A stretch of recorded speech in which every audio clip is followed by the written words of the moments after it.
woke up looking for the broccoli. High key, keep a horn on me, that could my seat. All right, shocking testimony in day one of Sean Diddy Combs' trial. All right, now I did see a little bit of clip of this, something like that, something 4 days, something like that. Honestly, I don't want to say everything, you know, like that I knew everything that I saw because I was just scrolling like your average brain rot, you know what I'm saying, person that needs to delete social media. But y'all get what I'm saying. So today we're gonna react to what actually happened in day one.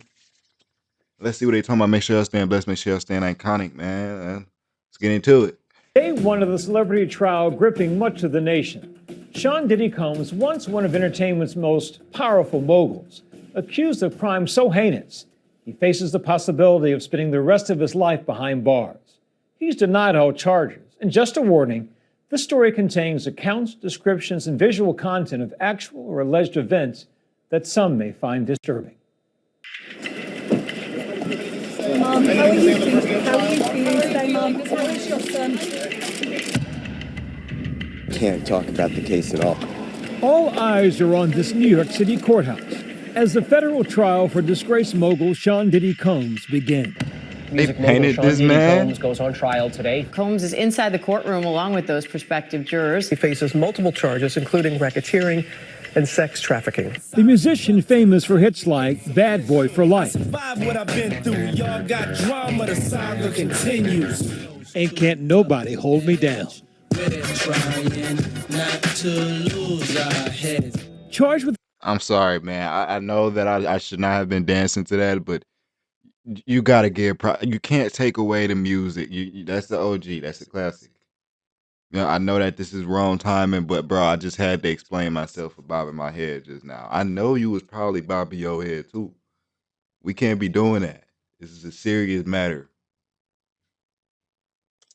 with sex trafficking, transportation for prostitution, and racketeering conspiracy. The 55-year-old has pleaded not guilty to all charges. Today was a monumental day when we're talking about Sean Combs, P. Diddy, Puff Daddy. At one point, he also had the actual key to New York City. So to see him today facing crazy though. They really shit. Give me the key. I need a key.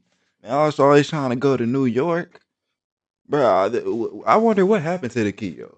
Why did they give bro the key? He did not deserve that key. I'm gonna be stuck on that for the rest of my life. I'm gonna be 52 years old telling my kids they gave this dude a key. You know what I'm saying? That is not well deserved. Federal criminal charges is completely a downfall of who Puff Daddy, who Sean Combs was. Prosecutors allege he used his power to force women into prolonged drug-fueled orgies he called freak-offs, and then threatened them into silence. The freak-offs, according to prosecutors, were these sex marathons. Some of them lasted days, and they were fueled by ecstasy or other party drugs. And women were not allowed. Hey, look, I know they gonna have a field day with this dude in prison. Bro, they gonna have a field day. Once this information get out, if it ain't get out already, I ain't know if that's gonna be a punishment for bro. You know what? Never mind. I'm over here trying to root, you know what I'm saying? Like, oh, consequences. You got, it's consequences for your actions. But it ain't even no punishment. For bro, at least.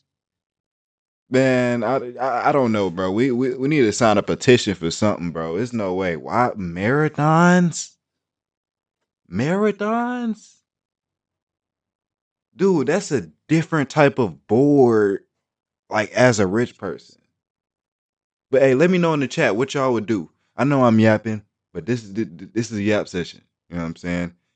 Let me know what y'all would do if y'all were rich. Y'all had $50 million in y'all bank account. Y'all try every single thing in the book, and y'all around that board pointing stage. What are y'all doing? I want honest answers, man. To leave. Highly anticipated at the trial, the testimony of Cassandra Ventura, the singer better known as Cassie, who is at the center of this now infamous video. The disturbing scene appears to show Combs chasing her down a hotel hallway in 2016, knocking her down and kicking her. The first evidence shown to jurors today, videos and photos from that violent encounter. Everyone was leaning in and focusing and watching this video. Literally. Yo, I hope she's okay. Bro, that junk is scary, bro. What? How are we just now seeing this though? I know that they had to have that info. So like, did they just go back to look in the history books to see that scene on the camera? Because I don't know how long Diddy been locked up, but it's been a minute.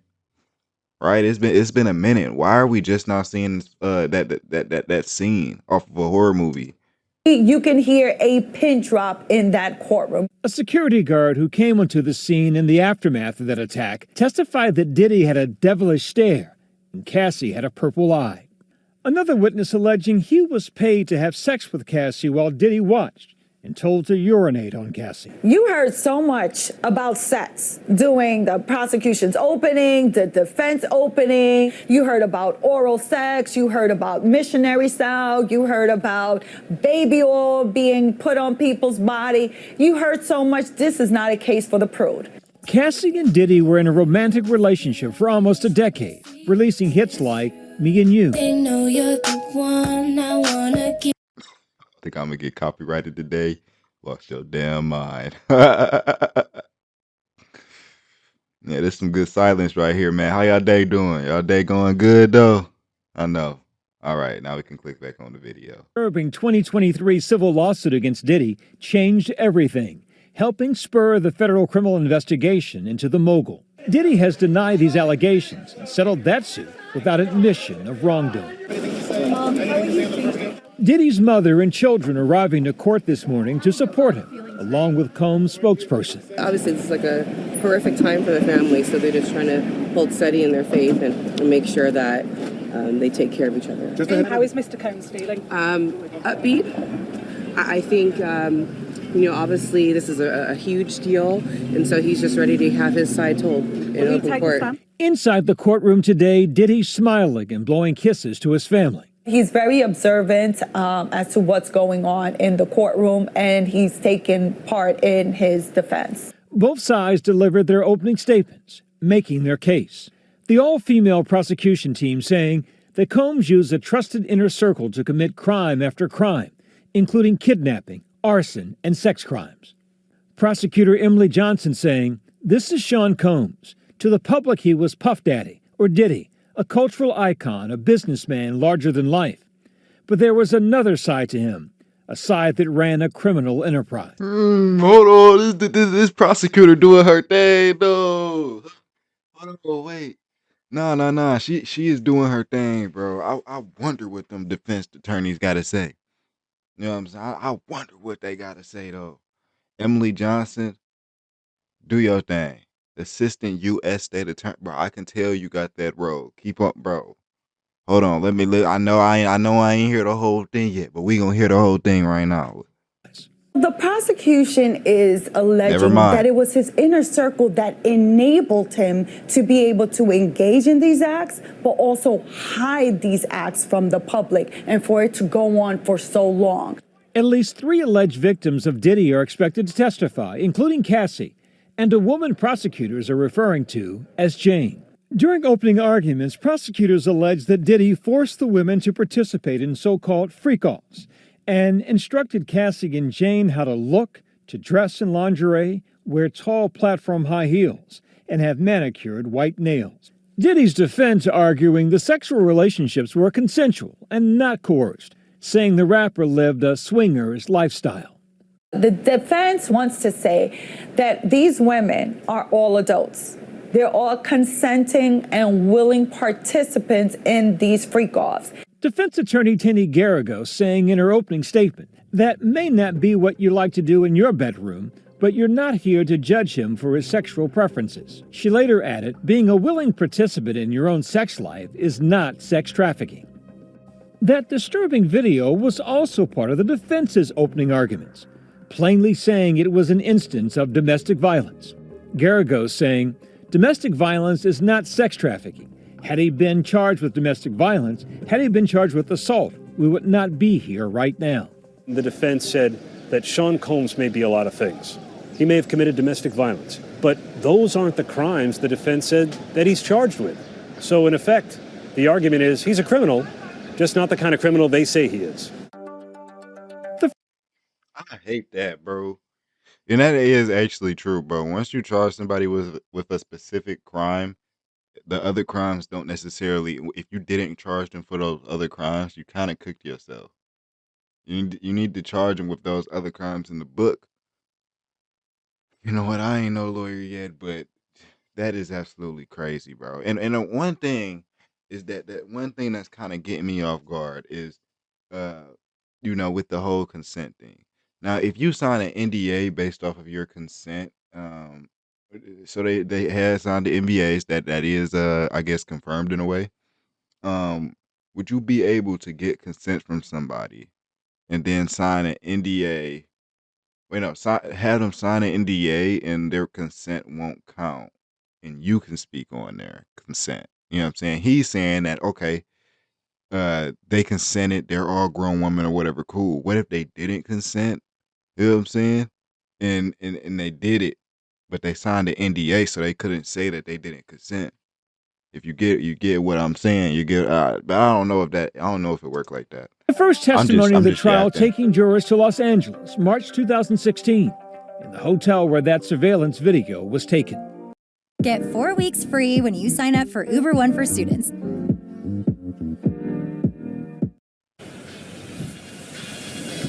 Hi, let me show you how I aced my midterm project. The first witness, an LAPD officer who worked security at the hotel, he says he responded to a call for a woman in distress on the 6th floor. When he got to the floor, he noticed that there was glass on the floor, that the vase and the flowers were broken. The security guard described going back to Diddy's hotel room and standing in the doorway while Ventura grabbed her things. Inside, another man sitting at the corner of the bed.